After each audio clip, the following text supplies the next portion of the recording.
Welcome back to the Steps to Soul podcast. Today, our topic: how can I find qualified buyers for my business? And that is a loaded gun, Chris, because I tell you what, there's all kinds of different ways, schemes, ideas out there. But today, we're going to cover what is a qualified buyer, how do you find them in two or three, I should say. What are the right processes to expect? Because I'll tell you what, the more and more out there I see, the more and more I get nervous sometimes for people saying, oh, I can sell it myself, or I can find a buyer very easily. I hate to hear those words because I tell you what, if that was the case, why would we be here? Yeah. Yeah, you can find a buyer on every corner if you want to put that in quotes, quote unquote buyer. There's so much activity and so many interested buyers of owning businesses, and so we're going to talk about the what a qualified buyer is, right? That's our main point we're going to hit today.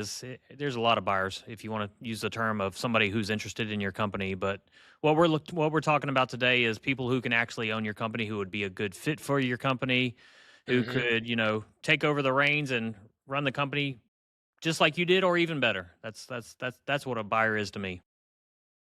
Don't disagree. And that is a very, very hard gem to find in a sea full of fool's gold. Unfortunately, that is what it is. So let's talk a little about like kind of the cold hard truth about this. I've seen a lot of business. I can sell it myself. I'll put a sign, I'll put a for sale sign or do like there are a lot of things that can go wrong. And if you think you can do it on your own, power to you. I wish you the best. I know some people that can, but for a large number of business owners out there, even if you're thinking about doing this, just take what Chris and I say very carefully here and listen. Don't at least make the mistakes we're going to warn you about. If you want to use our services, there's no shame. We're going to say that right now. We're not going to spin it here any crazily. There's a reason why we're talking about this topic to protect you. But if you don't feel like you can't do it or you have questions, that's why people like Chris and I are here and have been doing this, gosh, 15 plus years, the company, 26 years. Like we've seen it all. We know the tricks. We know the good ideas. We know the bad. Just be honest. What you don't want to do, if you're listening, you don't want to make the mistake of letting the public know. And a lot of owners, I know, well, I trust my friend, I trust my competitor. I'll tell them, look, don't. The word trust is a very, very, very hard word to enforce in the court of law when something goes wrong. So let's take a step back here and talk about, what is a qualified buyer, right, Chris? That is the key word. We're going to say qualified and screened because unless you're sitting there doing legal due diligence on somebody, it's hard to know every single thing about them. And you're not going to get that at the first conversation.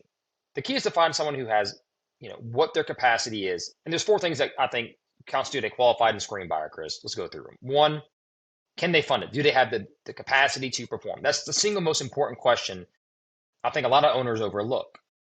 Well, I know this guy, he knows me, we have a relationship, but I know the money's tight. Can they do the deal? If they can't fund it, whether through financing or cash down, they have no business doing the deal, Chris. Zero reason. Correct? Yeah, absolutely.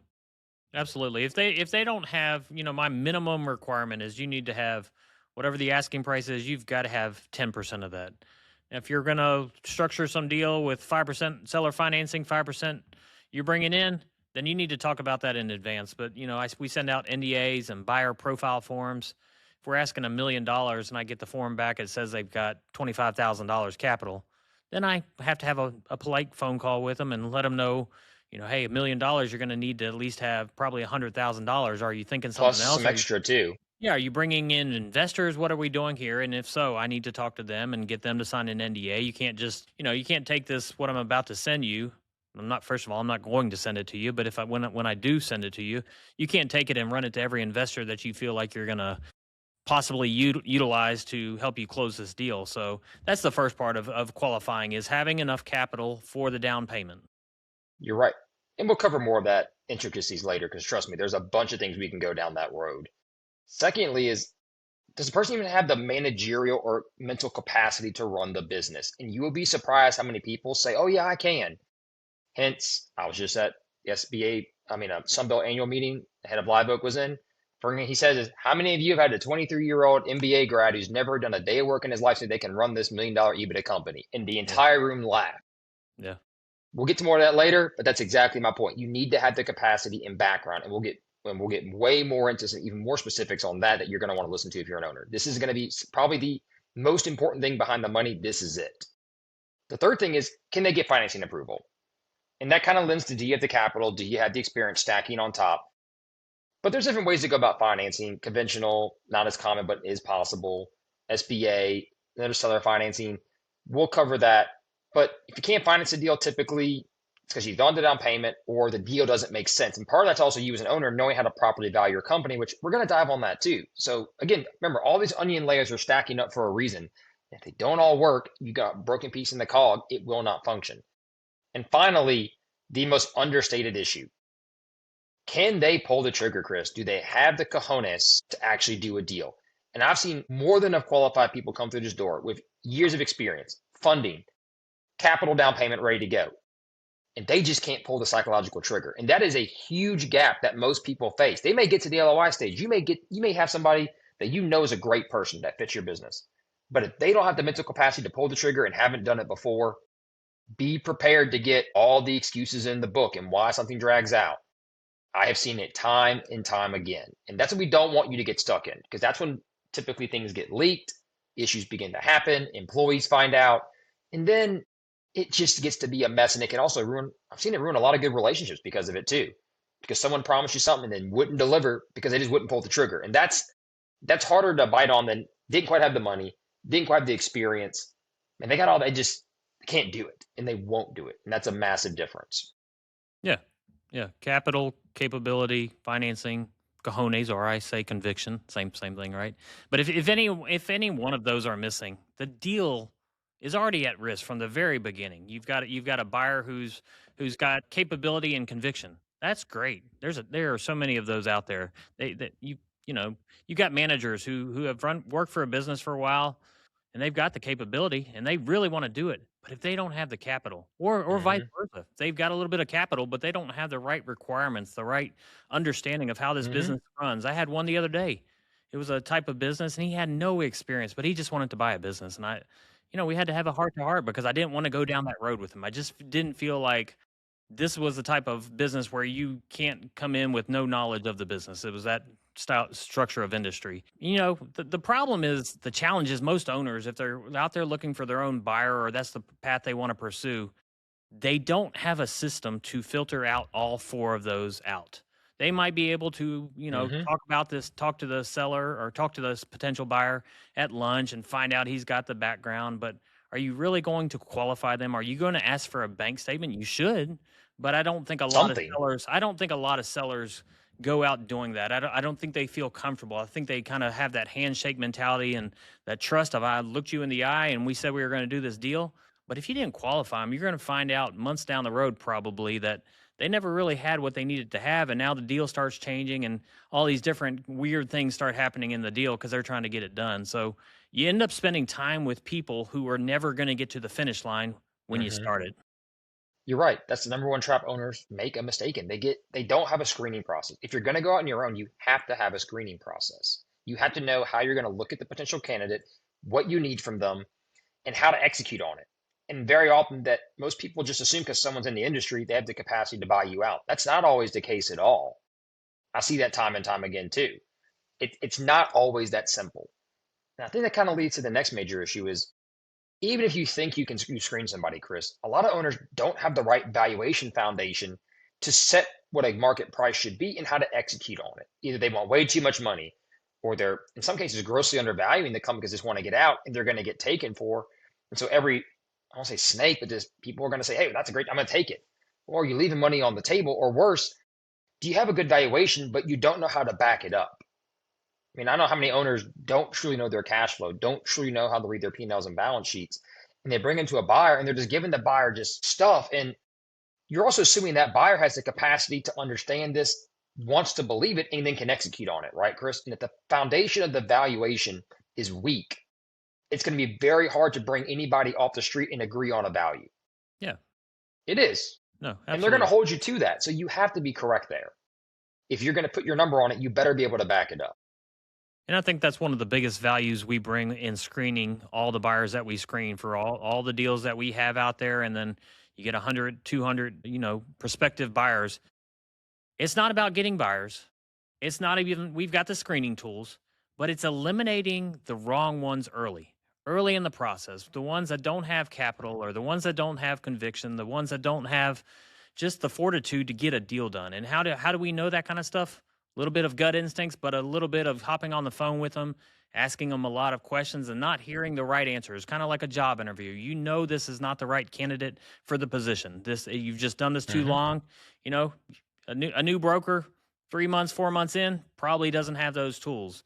You and I, and more experienced brokers than even you and I, we've done this for such a long time, and we've talked to so many prospective buyers. When you have a structured process, NDAs, financial verification, background checks, and you're not just protecting confidentiality, what are you protecting? You're protecting time and focus. For one, for mine, I don't want to spin my wheels, but I definitely don't want to spend my clients' time, my sellers. I don't want to bring a buyer into the deal and have a phone call with them. We got an hour long phone call, and I never even screened that guy the right way, or I didn't have a good feeling about him, but I'm putting him off on you to see if this is our buyer. That's not the way, that's not a good way to start a deal. No, and that's how another trap is the deal blows up. Confidentiality blows up. And traps 3 and 4, you kind of hit on that. Marketing reach and a deal blowing up. If you don't effectively market it, you're not going to find the right buyer pool. And if you don't have the right tools in place, you can't prevent it from getting out there. And boy, do we see that mistake on BizBuy and other sites. I can post the ad myself. Yeah. Gosh, I've seen people just put the wrong numbers in the wrong sections, put their cash flow in their revenue, the revenue in their cash flow. I've seen them just put the direct address of the business on there. There is a finite way in margin for error in this business when you go to advertise it, confidentially or not. How you do that can have you starting at zero no matter what how good your company is. And a lot of times, and this is not to discourage you out there listening, but if you don't know the right way to start the process, you're either inviting sharks into your bedroom, or worse, you're completely sitting there so far out, you're not going to even get a bite. And so you're going to be spending time, money, and effort taking away from running your operation to deal with people and not the proper processes that are going to waste your time. How much time, money, and effort have you wasted that you could have spent growing that business or making it more functional or keeping it on track that now you're diverted from? Now the word's out. Now you almost got what I'm looking for here. You got to like collateral damage you got to contain. You got to get stuff back in the get the fish back in the barrel. It's hard to do that. Yeah. And I've seen that happen too many times. Hey, the number two guy found out. Yeah. Boom, gone. Like, Yeah. oh, I might lose my job. You would be surprised what goes through people's minds when they hear the business is for sale. Normally, it's not a good thing. Which, oh, the owner is retiring, wants to do something different. There's got to be a problem. It's an immediate instinct response I see 99 out of 100 times. And if you don't know how to prevent that and control that narrative, it will spiral on you. And that's why people, working with us, why the advantage of having someone like Chris or myself involved, or another qualified advisor, let's be honest, someone who's been doing this for a long time. You said it best, Chris. We screen buyers correctly. We trust our gut. We've got industry experience. And what it means for you as a seller. The most valuable thing we do is that we don't bring you a buyer. We bring you someone who's prepared. Anybody can bring you a phone call. Hey, someone call an ad and let's have a conversation. Our goal is to work the process and fully understand and guide. A lot of times there are great buyers out there, Chris. I'll let you touch on this too, that have industry experience, that may be novices in buying a company, but fit a lot of the right bet boxes and check a lot of the right items off. They just need a little bit of guidance how to set things up properly. Maybe they've heard some bad advice down the road. We'll cover that a little bit later. Trust me, we're saving that one for later in the topic. But it's amazing that a good advisor can do in shaping and molding the conversation to help people better understand what's likely to happen, then translate to when the person shows up at your doorstep as a seller, they're prepared and ready to go. Would you rather have the runner show up in his gear, his cleats, all the right stuff, or show up in his suit and tie trying to go run a marathon? You're just it's gonna stumble. It's not gonna work. It's important. I mean, how often, Chris, do we sit there? Do I tell owners, we're not just advising you, we're almost like a consultant to these buyers, having to help them understand what the process is going to look like, especially for certain industries and sizes. We know we've Yeah. sold them. Yeah. No, that's what I tell clients all the time. I'm representing you and you alone, but I want you to know up front, I'm going to be, guiding this buyer if they're not, the most professional buyer, if this is not their 30th company to buy and they've got, more experience than anyone out there. But if this is their first company to buy, they're going to need some handholding if they don't have the right advisors. But if I have great gut instincts that hey, this is our buyer. I like the things he's saying. I like the questions he's asking. He's got the capital. He's motivated. I think he can pull the trigger. But I'm going to have to guide him. Where am I going to have to guide him? I'm going to have to guide him to financing. I'm going to have to kind of walk him through the cash flow of the business and deal structure. Deal And then structure. I may have to Hmm. introduce him if he doesn't have a great, deal making accountant who can kind of check the numbers for him. If he's just been using, his local tax guy or H&R Block or somebody like that, yeah, Bookkeeper. we've got to elevate that to the next level, right? And then also the attorney. We've got to have a deal making attorney. Don't bring in the guy who does your will and trust or anything for your family and all that, divorce lawyer and all that stuff, or divorce attorney. Yeah, so we're guiding buyers along. So it's not just about finding the buyer. It's not just about, filtering them and making sure you have the right buyer. It's also kind of opening yourself up as a broker to help them. I know a lot of brokers that won't do that. They're just like, here's the information, figure it out. Go If you want to hand make it an off. offer, yeah, I don't care about your background. I just, if you want to make an offer, go for Give it. me something Otherwise, in writing. Just yeah, give me otherwise you something won't in hear from writing. us. Yeah, we don't have time for phone calls. I've actually inquired on businesses over the past, 8 to 10 years while I've been a broker and We just both have. truly interested in that business. But also, it gave me some perspective of what kind of other brokers are out there, and it was very interesting and kind of eye opening to see that you and I do things a little differently, a little more hand holding, a little more Hmm. kind of open to phone calls, so to say. So, yeah, there's a lot of reasons that owners fail, and one of the biggest reasons is, are you going to take every one of those 100 phone calls I just mentioned for every deal? Literally, there's They'll wear you out. minimum 50. I don't think I've ever had less than 50 inquiries on a business listing if Hmm. it was out in the market for a good while, 2, 3, 4 months.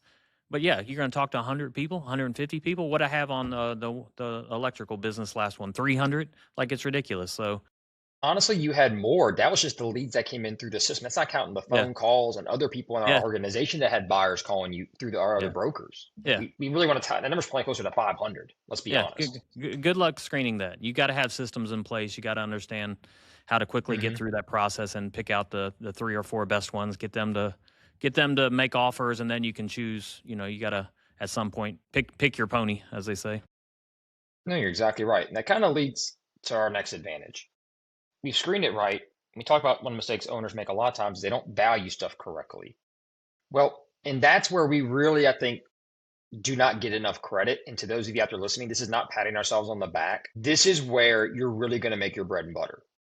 Okay, this is where you will lose every possible buyer, never get deals done, never get deals financed. It doesn't matter if it's the best buyer. If you don't price the business correctly, you will never get off the ground running. And that is where we, I think, play the biggest advantage. I think screening is just up there, but if I had to really pick one answer, it's valuing a business correctly. Yeah, for sure, I for have seen sure. too many owners come in here with bad valuations, bad proposals, bad offers that don't make sense, that are ridiculous.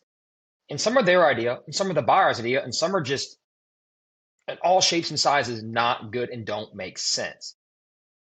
And that is where using a good broker with good resources will make a difference. We've got an offer right now, a full price offer on a company, a landscaping company. The man came in, he thought it was worth a little bit less. We said, no, you're worth a good bit more. He said, well, look, I might want to sell to my number two guy, yada yada, which is fine. Happy to help you if you want that avenue from us.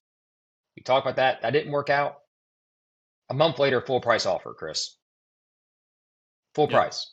yeah, He wouldn't have thought that.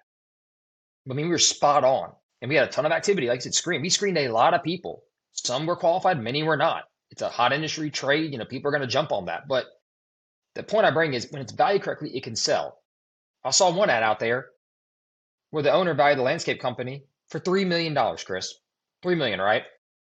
But it showed a T multiple at 1.5 million EBITDA. Man, that sounds incredible, right? On paper. This is what I want to talk about too. That business was only doing 2.5 million revenue. Say he's doing 1.5 million EBITDA. That is physically and statistically not possible. It is literally impossible unless someone is lying or God help them, they're getting free labor. got It's not robot. possible. He's got robot mowers. It's not. And this is where they undervalued the business wrong. Mm-hmm. They took advantage of a group that says, we're going to get a little bit more of this, but I want to bring it up a little bit now, which is, you know, your platform, your access, the off market deal. If you're an owner, don't fall for that. There's only a very specific way you can do that correctly. We're going to talk about platform access later in the podcast about how we promote your company and go out and get there. But make a mental note right now, you're listening, coming up in a few minutes. Do not do that unless there's a very specific outcome and way it's going to be done. And by the way, that ad that company put out there for that owner for doing it himself, is 3 years old, still sitting there with the same fake numbers. Yeah. So, do you Yeah. want that associated with you, or do you want it done correctly, right, Chris? Yeah. And I'll take it one step further than valuing the company. It's the way the value of the company is presented Ooh, online and in documents. speaking my language. You can put out there that you're asking $3 million for a business, and if all the only other information you put out there is that you made $300,000 in cash flow, you are going to get zero interest. 10 Now, multiple? yeah, you're getting a 10 multiple. Now, if you break it down, maybe it makes sense. It probably doesn't. But if you break that down into here's what we're valuing the real estate, here's the amount of inventory, here's the blue sky and the goodwill. Oh, and we forgot we've got $1 million of inventory in stock. But if And you just management team? lump sum that into the 3 million and give no breakdown, I see these all the time on Biz by Sell. I see owners Mhm. trying to sell their own business and they put two numbers on there. They put the asking price and then they'll put the revenue and EBITDA. And it's just there's no breakdown of inventory of real estate of how they got that number. And if it's in a ballpark, you'll probably still get some interest. But if you have something like that and you provide no additional context, Dead on the I vine. don't think anybody's going to reach out to you. They're just looking at it going, I don't even know how to get there. So it's not only in the valuing, it's the process of kind of showing a buyer early. This is confidential information still at this point, but you can put this out there. But you've got to break it down into where it looks marketable, where it looks like, oh, yeah, I understand it. I understand how they got there. Now let me Mhm. inquire. I think I'm qualified to buy this business. Let me inquire and really get some more in depth information. But if you put something out there like that, you're going to have zero interest. You're right. And if it's all based on your value is, well, so and so down the street in my same industry sold for that much, I'm worth that much, just don't bother calling us. If that's what you want, that's not going to happen. That's Yeah. not how it works. What are Yeah. we going to do different, Chris? Yeah. One, we're going to probably find out what the cash flow is. We're going to work hard to find out what your financials look like and what that number is. That's the basis of your multiples we discussed on the podcast 1,000 times. That's where the foundation starts. From there, we're going to look at comparables in your industry, what they sold for, what's going on, trends. We're going to dive into your customer concentration issues. We're going to dive into all those factors, your management. We've gone through multiple episodes talking, so I'm not going to reiterate all the craziness all over again. But it's important. And why is it important? As you said, presentation. When we hand that sim off and we hand off that information to a screened buyer who's gone through an NDA process, it's protecting you, they understand why that number makes sense. And we've seen some bad sims. We talked about one, I think, the last podcast. The guys were adding back employee benefits and all this stuff as if like you can cut that out. That's not going to happen. But when you set the foundation right and you put the right multiple and you price it correctly, just like the landscaping company I talked to you about, I mean, we hit the nail on the head there. And of course, we had good books, a good cooperative seller, a lot of things lined up to make it easier. But man, you talk about people, nobody was balking at the price. Nobody was saying, oh, no, that's wrong, or this is really close. Like, we had a buyer come and say, this is spot on. Like, I'm very interested. Let's move fast. He says, you priced it right. I've seen a lot of junk out there that didn't back up the valuation. This is spot on. And that gets good buyers excited, right, Chris? The ones that have the capacity, that have the experience, that have the financing, that have the means to do it and want to do it. When you align all that up, it's a lot smoother transaction. And it all starts with the valuation. If you get that wrong, I mean, I've seen a guy asking $3 million for his trucking company. His annual revenue is $300,000. Why is someone going to pay you 10 times your revenue? Yeah. Your Yeah. assets aren't even worth 500,000. Like, it doesn't make sense. Why even put your name and phone number out there to deal with those phone calls, right, Chris? Yeah. Why? Yeah. It drives And you up a creek. I'll add one more thing to that. How do you know your broker got the valuation right? If everybody's coming in and saying, it's not too high, how do you feel like you're not leaving money on the table? Well, first of Fair all, question. you use a broker who's incentivized the same way you are. You get paid more, At close. based on closing. You don't provide upfront money to any broker, and you should never do that. There's too many groups up there charging too much money upfront. I'll say And that's that. coming up next, y'all. Get ready. If you are a broker and you're taking a look at a business listing and you know this is a business you can sell, there is absolutely no reason that you should be asking for money up front. It's the same thing. That's like paying a realtor to sell your home. I don't think I've ever paid a realtor upfront money, nor will I ever. And so it's the same thing with business brokerage, but it's these platforms, these companies that they've been around for a long time. And if you're asking for $5,000, I guess that's not the amount that I'm talking about. That may cover some cost and kind of Maybe that broker's been burned too many times by doing valuations that never go anywhere. Or I he don't may know. think a company is sellable, so he's trying to get the money up Yeah. front. So we're not talking about Let's be 5,000. careful I'm about talking that. more about the 40 and the 50 and even more Yeah. more than that. That's don't pay that kind of money to get started with a broker or a brokerage firm. No, you're right. And that kind of leads to my next point I wanted to talk about is the platform access. What group you choose provides different access points. And that's a very tricky subject we're about to talk about because the evolution of the industry has been dramatically shifted in the last few years since COVID. And not because of COVID, just because of the way the world has shifted online digitally. Disclaimer. I was writing newspaper ads when the classifieds drove sales when I was a kid. My dad owned this company for 21 years. We've been here 26 years. I've been here almost 14 years as a full time.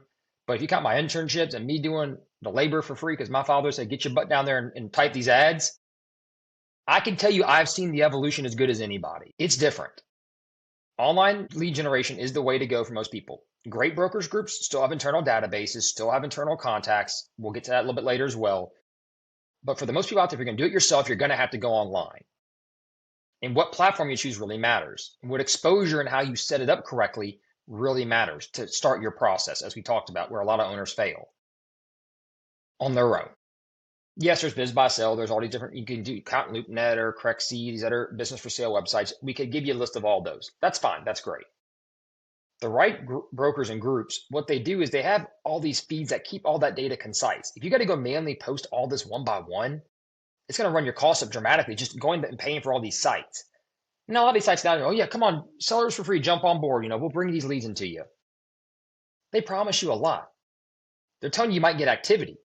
It's not going to be quality activity if you don't know what you're doing correctly, like we talked about, setting the foundation right for the valuation, going through the right process. Chris mentioned, you said it best, these people want upfront money. You know how many of their ads I see out there, once they get money in their hands? Maybe one place, right? Do you see them anywhere else advertised? No, you don't, because they already got their money. They don't have to work. If someone wants to charge you 40 grand to sell your company, if they get 10 owners a year, that's $400,000. Why are they doing anything trying to sell the company, right, Chris? Yeah. They're, Multiply that they're times 10. decentivized, in my opinion. Yeah, for sure. It talks about too. There's a lot of let's say, I hate this word, Instagram influencers, but let's talk about this topic. It's changing the industry, and I don't think it's for the good for a lot of people out there who don't know what's going on. And it talks a lot about the off-market opportunities. If a group approaches you if you're not ready to sell but do an off-market, they want you to provide data, put an ad out there. You need to be careful what you're doing. If they're not going to value it for you, like one group I know doesn't do, they're not going to double check you, make sure your foundation is correct. They're going to put an ad out there and bring people to your doorstep. Do you really want that kind of activity if it's not set up correctly? This same group says they have 1,400 listings, Chris, which is a lot. Yeah. That's all of Sunbelt combined. But it's funny, when you click on take the off-market opportunities off their website where they claim they're giving you this massive exposure, Chris, you know how many listings they actually have that are been reviewed by a broker, set up, and gone through a formal process? 5 to 10%. 110 out of 1,400. Yeah, that was close. What are you doing? That landscape company I mentioned earlier, $1.5 million EBITDA, the seller input that data. That ad's still up 3 years later in the state. And it shows you, if you're as a buyer screening finds it and sees it as it looks like a real listing, Chris. So the buyer's inquiring, you thinking he's actually getting a real broker screen listing. That's terrible. You're already starting off on the wrong foot. And by the way, that same landscape company was on the internet with a broker next to it who claimed it was listed before and was transitioned out there. So that same firm is leaving your listing out, hanging out there for years, hoping to bring a buyer in and using your company to scrape buyer data to sell other people. That's not the kind of platform you want to be on. That's right. Then there's the other influencers, Chris, that approached Sunbelt about an API feed recently that we shot down. As a collective group, we're not doing it. They're out there hosting seminars. Buy business, no money down. Technically, that's right, Chris. You can technically use the SBA to do that, right? We've talked about this, but let's get to everybody education here. You need 10% equity, as you mentioned in your screening process, to get an SBA loan. You need 10% 10% buyer equity injection. So it's $1 million sale. You need $100,000 to do the loan.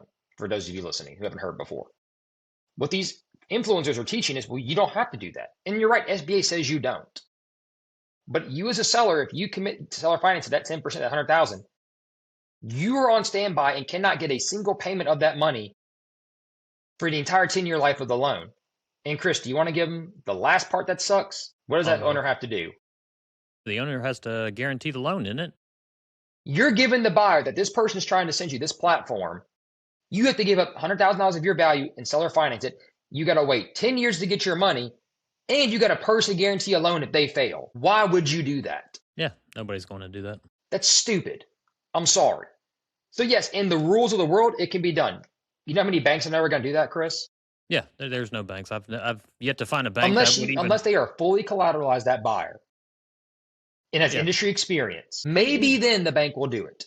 And that even is then, even then, 0.01% of buyers out there. yeah, even then, I've failed to find a SBA bank that doesn't require the buyer to at least come in with 5%, usually 7.5. They're usually willing to work on a 2.5, 3%. There may be some that are 5. I don't work with those, Especially an owner selling to a manager or someone where there's a direct Yeah, link into the business, right? yeah, maybe that's a little better scenario there, but They're yeah, just off the street.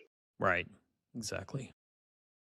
And that's what happens. These groups are selling that. They're selling these, learn to buy business in 3-day seminars. You want somebody who's all they hear is I have to put money down coming to buy your business? It means they don't have money to buy it. They won't have money in working capital once the sale goes through to fund the business. You're leveraging their debt at your expense. When I say use the right platform, you need the right broker and team. 1, to value it, 2, to get you out of the scenarios, and 3, to make sure that all lines up correct. So end of the day, that is a very, very, very important decision that you make. Which platform, who you have that works on that platform, and if you're not going to be using a broker, which platform, in theory, is going to bring you the right quality leads and the right quality buyer in the right quality situation so that your company can sell for the right price. Yep. I mean, it's tough, but and not to sound like I get fired up, but when I see stuff like that happen to owners, I feel bad for them because now that buyer knows your information. If you didn't NDA sign, that person's going to tell their friends, their family. You're starting off, like you said, Chris, on the wrong foot. And that kind of leads to another segment, why we are great at helping you. It's the broker advantage of having a proprietary and internal buyer database. These are people we worked with previously or ones that have inquired, whether we sold to them or not, that have capacity, that have filled out NDAs, financial forms. Chris, nothing's better than calling that buyer. You say, hey, look, I know you've been looking for an HVAC. You didn't get the last one. We got one coming through the pipeline. Be ready. Right, Chris? That is a buyer that's prepped and ready to go that can hit at a high speed of execution. And often they've already been SBA pre-financed in a lot of cases for these smaller deals, 5 million under, right, Chris? That means they have already shown capacity to do a deal. They can walk in day one, know the right questions to ask, and do the right process, correct? And that's not what we do. You're exactly correct. And it also allows us to get the right people in front of you first. It also tells us who not to put in front of your business. You'd be surprised how many names that we deal with on a regular basis that aren't qualified that still want to get in and get access or have been bad actors in the past or just not good deal makers. And we know to say, hey, you don't need to be involved in this deal. That's part of our process too, is knowing the good and the bad. And honestly, you can't screen every buyer at front face value. It's why we have conversations. It's why we have NDAs. It's why we go through a process to bring someone to you. It's all about finding the right person. And we have 50,000 people in our proprietary database, but they're broken down into segments on size, industry, geography, so that we can give you the right calculated person. I don't tell you I have 50,000 buyers that want to buy your business. No, I may have a few hundred in a category that have gone through the process that makes sense for this. It doesn't mean they're all going to walk up tomorrow and want to buy your company. I'm not saying that's going to happen, but using the right firm that has used the right platform, that has industry credibility, that has set the right valuation, allows them to leverage that network to bring you quality people. And we have a lot of good buyers that on certain industries, if we call them, they're coming in the office. Like they're going to be in our, like, hey, I've been waiting for this opportunity. Thank you for calling me. Let's roll. You'd be surprised that kind of relationship then allows us to better help guide the transaction too. Somebody off the street, I can't tell you how many times I've heard this, Chris. I want to buy a business. I told my friend I'd buy it. I'm like, okay, Mr. Seller, well, go tell them to put an offer in. We've got one right now under contract for about $110,000, a little mobile beverage business. The seller kept saying, my friend wants to buy it. He swears you haven't called him. Like, well, here's the call log. We called him. They haven't given us an NDA. They haven't called us back. Yet the friend keeps telling, I called them. I'm like, we have no phone call records. Finally, the seller called me. Yeah, I just been too busy. I'm not going to buy it. So for 4 months, that person hounded them. Said we weren't calling them, even though we called them. The whole time we've got a close to full price offer sitting here from another buyer, and we're like, this is why you get to trust the process. I can't tell you how many times I've seen someone say, well, I can get my own. That buyer, I know my friend's going to buy it. Never, it almost never happens, Chris. Maybe 1 in 100, if even that number. Probably 1 in 200, really. Gets the whole thing done. And that's going to happen.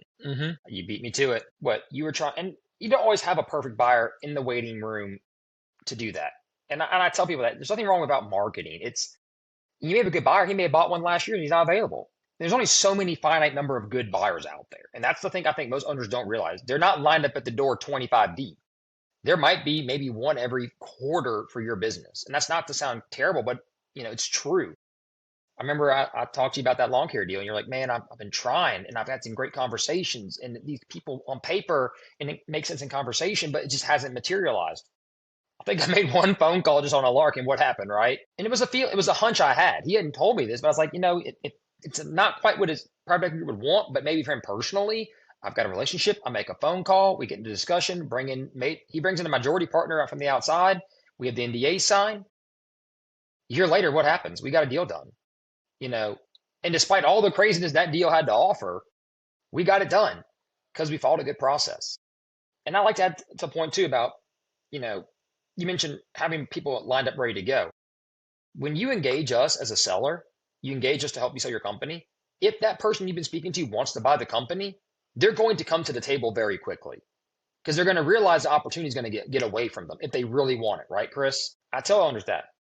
You engage us, they're going to show up. And I bet you 9 out of 100, they don't show up. You tell them, I'm listing my company for sale, I'm going to market. I've had one time in the last 5 years, somebody actually came through and bought it. One time out of maybe 300 conversations like that. And I'm glad they did. It was a great deal for the owner. But that's how often it happens.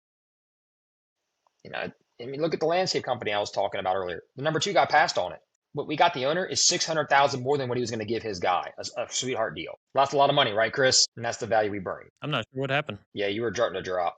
You were frozen for like 5 minutes. I couldn't even see you. Yeah, I don't know if it recorded me during that part. I didn't realize I had an error on the screen. It said it was recording Okay. still. So let's chop. But I just took about a 40-second break. Right at 40 minutes. It was 39 and a half roughly when I think it went out. But somewhere on that range, yeah. Okay. No, for the last segment, I couldn't even saw see your text, but I didn't. it was just, you were frozen, but your mic was coming through. So that's why I was kind of like having to pause and wait for you to go because I couldn't see you reacting. Okay. Sorry about that. I was real professional. I got you. Well, lucky I had a clean break when you died. So we're so lucky. So Chris, we kind of talked about those major issues. Let's talk about what leads into the red flags. And for a lot of you out there, this is so important if you're going to do it yourself. If you haven't heard everything else you said that brought value, remember these things right here, because this is what I want you to not do. First thing, if a buyer refuses to sign an NDA, whether it's our NDA, your lawyer's NDA, one you print off the internet from God knows where. If the buyer will not sign it, do not talk to them. Do not do it. I do not care who they are. If they're your best friend and you trust them with your wife on vacation, don't do it. This is your business and your largest asset. Do not trust that. Get a financial form, some capacity to perform, some proof, and do not tell them anything unless they sign an NDA, Chris. I don't know how many times I've had people swear my friend has the money, and you know what happens? Friend doesn't have the money. Friend doesn't have the money. Doesn't happen. And if they won't sign an NDA, they are not your friend. I've signed an NDA on another office to buy them. I have no problem signing it. You already had a whole conversation that's not covered by it, but I was willing to sign it, right, Chris? Because I understand the need for it. Absolutely. I respect it. You got to respect it. If you don't, that's a qualification. They're not even willing to sign the NDA. It shows conviction on how far do you think you're actually going to get in that deal if they won't sign an NDA? That's one of the easiest steps in the process. It's saying you're going to keep your word. Exactly you're going right. to keep your mouth shut. You're not going to let everybody know this company's for sale, and any information you find is confidential. And if they're not willing to sign that, that's not your buyer. No. If they ask for anything detailed right away, not just, hey, why are you looking to sell? Oh, hey, man, what's your bottom line revenue? What's this? What's this? What's this? They're looking for cash flow. They're chasing a vision. They're not looking to buy your company. If that's the first thing they want is just numbers, come on, let's be honest. That's not a good conversation. That's not how you start out. Because the second question I get from what is the name of the company once the NDA is signed, Chris, is why are they selling? People want to understand the mission, the vision, what's going on. And that's so important. Next one, obviously, a lot of people out there, the leverage buyout. Well, how much seller financing will they do? What does that typically mean, Chris? They want a lot, if not all. They can't get financing, or they don't want to get financing for a certain reason, or let's be honest, they want you to carry the Sure. leverage. And if you even entertain that offer, it's okay. I'm willing to seller finance, but I want at least X down. Say it right then. And if that's off the table, or they can't provide that proof of that funds, out the door. But really, have an NDA first. Yeah. Yeah. Yeah. I'm gonna keep saying that. Have the NDA. If you hear the words, I've been shopping for 2 or 3, 4 years to buy a company. If that's the story, tread a little lighter because they've obviously never pulled the trigger. And there may be legitimate reasons, right, Chris? I've seen some buyers take that long to find the right company, but for some of them, it was, hey, look, something happened in my life. I had to put it on pause. I had one deal that took 6 months that fell apart because the owner lied on the financials when we went to get financing. Those are reasonable and understandable causes for a delayed timeline to find a deal for buy. If it's they've never even put an offer in, or worse, I've put in 40 LOIs, never done anything. What does that tell you too, Chris? They're just shooting at the hip and having fun and wanting to play dress Yeah. up. They're finding reasons after the LOI to not buy that business because they can't reach the finish line. And my favorite one that I think buyers love to rag on me, but I have no problem saying this, Chris. When they want to talk, when the buyer wants to talk to you directly, even if you're using us or having conversations with us, if they don't want us in the room, there's often a good reason why. And we've aligned our contract that protects us. And I'll just tell you right now, for those of you listening, because you're going to ask me about it. I'm going to say it right here. If they're going to skip me out and tell you and lie to me, they're going to lie to you. So whatever deal you do with them on the side, if we're working together, they're willing to stiff me, they're willing to stiff you. Don't think you're going to get preferential treatment at the end of the day when it's time to count the money, right, Chris? No, they How many times have we seen that where they want to cut a side deal or start negotiating something, then bring us in and skip it out? It's not good. Having that formal record of written offer, communication, and deal structure is so important to make sure that one, you're protected, but two, the actual deal you agree to gets done. I mean, I hate to say that, but I mean, have you not seen that happen before on your end? I mean, I'm sure I got a couple stories, but you want to share any you got that's worth? no, but I think it speaks to their integrity and their moral compass if they're willing to cut out what who is no you're representing the seller and they know that and they're willing to Mm-hmm. try and circumvent you. They're honestly we never charge buyers a fee. We're making our commission off a No, seller, so they're trying to ask. we work on Yeah, they're trying to success. go around us and maybe try to cut a backdoor deal with you so that you can save a bit on commission and they can pay a little less money. But is that really somebody you want to do a deal with? For me, I don't even get started with clients that would probably even go along Mm-hmm. with that, honestly. And so it's never a big concern for me. You know, if I feel like I'm starting to work with a kind of client who would do that kind of thing, we're probably going to Mm-hmm. part ways pretty early before the listing agreement's even signed. But yeah, that's not a great way to start a relationship is to be doing something sideways and not honoring agreements and commitments that you've already made. No, that's true.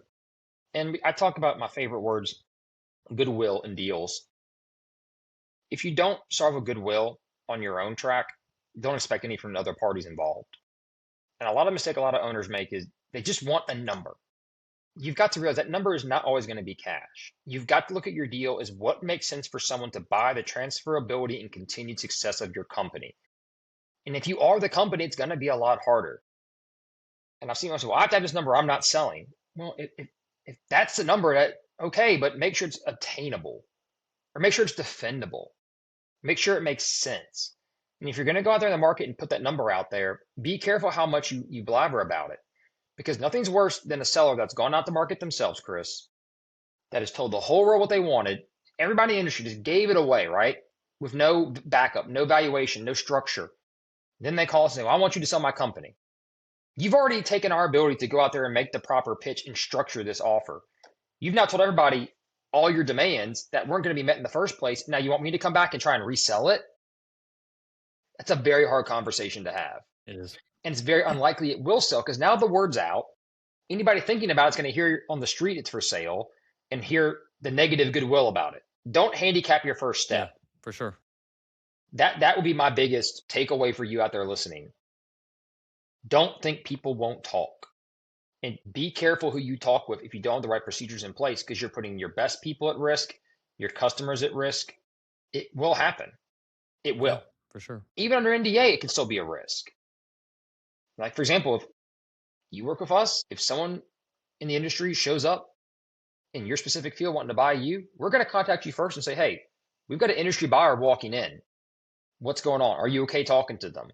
And often we start the listing process. We'll say, is there anybody you don't want to talk to, or specifically you want me to circle as a tread very lightly, call you first, have a second discussion on, right, Yeah, Chris? absolutely. Got to know those. Got to know who's not even being Mm-hmm. allowed in the door. We had a gas station up in North Louisiana we're helping. He said, I guarantee you my fuel distributor is going to call, want to know who it is, because he's going to want to squeeze me on my contract coming up. Third lead, guess who it was? Yep. Yep. Like clockwork. And we told him, no, they don't want to tell you. He goes, well, is it so-and-so? Again, we're not telling you anything. And that's a little tip too. A lot of owners make a mistake before they sign the NDA. Don't give them anything. Don't say, oh, well, maybe I'm, even if you say you do your ad confidentially, Mr. Owner. Don't say, oh, I'm not in East Baton Rouge Parish. I'm just in West Baton Rouge. If it says Metro Baton Rouge, don't give them any indication, because a lot of people will say, I just need to know a little bit more before I sign, right, Chris? Just give me a little understanding. I don't want to waste my time. Well, no, you're not wasting your time. You're inquiring for a because you want something. You're not wasting your time. If you don't want something in Southwest Louisiana and it says Southeast Louisiana, then no, wait, that's wasting your time inquiring. If you're looking at in Metro Baton Rouge, then sign the NDA and find out where in Metro Baton Rouge it is, or Metro Shreveport, or Metro New Orleans, whatever it may be. You'd be surprised how many good buyers will try and pull, or sophisticated guys try and pull little details out that didn't work around you. And don't be surprised they show up at your front door unannounced. Yeah. Right, Chris? We've seen that story happen a couple of times. And the last thing I'll say too, a takeaway to be careful of that I think a lot of owners don't realize is really understanding the financing contingencies to get a deal done. And by that, I mean, if the buyer's plan is to go down the street to his local bank and get a conventional loan on blue sky, Chris, how likely is that? 0. Pretty damn low, I've right? had buyers We've had some deals, I've had huh? buyers who thought they had the greatest relationship with their banker. They've had a relationship with their banker for They all 10, do. 15, 20 They years. all do. And they go to them, and their banker is going to say, yeah, we can get this done for you. Or let's take Yeah, a look yeah. at it. And weeks go by, and a month goes by, and 2 months goes by. And then finally, the banker, after being pressed by his client, his bank The board said no, the huh? board said no, or we can't do it because it's too much. There's not enough collateral unless you want to put up your house and your boathouse and your cabin and everything else, your kids' future and all that stuff. And sometimes you got to do that. Even But then, sometimes there's not even enough collateral to cover the blue sky, and they're not going to touch it. And lastly, that local bank they're not going to give you dollar for dollar. If you got inventory, I don't know what the no. metric is, but it's probably 20 cents on the dollar. Or assets, they're not going to give you full market value for assets. I think it's like 75 or 80. I don't even know. But yeah, Mm-hmm. because I don't mess with why don't I know? Because I've never done a deal honestly with conventional funding. They don't work out. I've had plenty of And buyers. if they do, they're a complete train wreck. And it's never what you agreed to, right? It's never what you agreed to. It's always been retraded 100 times. I've had plenty of buyers come in and say that's the way they're going to go, and I warn them. I tell them I've never seen one done, but you're welcome to try. But please don't waste months doing this. We're going to move on. You've got a limited amount of time under your LOI, so you can go out and you can. I'm not going to stop you from pitching it to your local banker. I want you to use your relationships, but find out quickly if they're going to do it or not. And not one time in the past decade has anybody ever come back and worked with their local Regions Bank or whatever you want to call it, hometown bank. It just doesn't work. Single unit operating Yeah, it facility. just doesn't work. Doesn't work. I mean, I'll give you all a great case study. We had a mobile home park here in the region. The buyer didn't have all the cash, but had enough collateral to put up easily more than enough to cover it, right, Chris? A rare time a conventional bank said, yeah, if you put up all this massive timberland you own, we'll give you the money. You know what the problem was? Any minor change to that document had to go before the loan committee. You know how often the loan committee met, Chris? Once a month, once a quarter. Once a month. So it took 6 months, 6 separate meetings that could have been done in a month's Yeah. time with any SBA lender. Right. Took 6 more months. And you know why that mattered?